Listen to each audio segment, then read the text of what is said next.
டெய்லியும் வந்து இந்த காய்ச்சின பாலில் கொஞ்சம் கொஞ்சமாக அந்த ஆடையை எடுத்து ஸ்டோர் பண்ணி வச்சோம்னா நம்மளுக்கு ஒரு 1 மந்தில் கொஞ்சம் வெண்ணெய் கிடைக்கும். அது ஒரு டெய்லியும் ஒரு வேலையாக பண்ணிடுறது. ஈவினிங்கே இல்லை காலையில் ஏதோ ஒரு டைம் காய்ச்சின பாலில் எடுத்து வச்சிடுறது.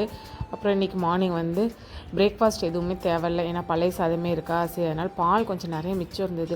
அதனால் இன்றைக்கி டீ போட்டுடலான்னு சொல்லி டீ போட்டுருந்தேன். டீயெல்லாம் வந்து ஸ்கிப் பண்ணி ஒரு 1 or 2 months ஆகிடுச்சு.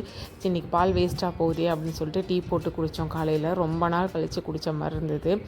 பிரேக்ஃபாஸ்ட்டு செய்கிற வேலை இல்லாதனால சில லஞ்சை காலையிலேயே முடிச்சுருவோம், வெளியில் போகிற வேலை இருக்குது அப்படின்னு சொல்லிட்டு லஞ்ச் இன்றைக்கி வந்து கருணக்கிழங்கு புளிக்குழம்பு, அப்புறம் வந்து பாப்பாக்காக ரசம். புளிக்குழம்பு வச்சா யூஸ்வலாக எங்களுக்கு ரசம் வைக்க தேவையில்லை, பாப்பாக்காக கொஞ்சமாக வச்சுருந்தேன். அதுக்கப்புறம் புடலங்காய் பொரியல்.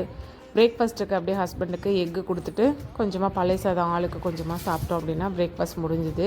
லஞ்சு எல்லாத்தையும் கடகடன்னு செஞ்சு வச்சுட்டு வெளியில் கிளம்புற வேலை இருந்தது. சீக்கிரமாக கிளம்பியாச்சு.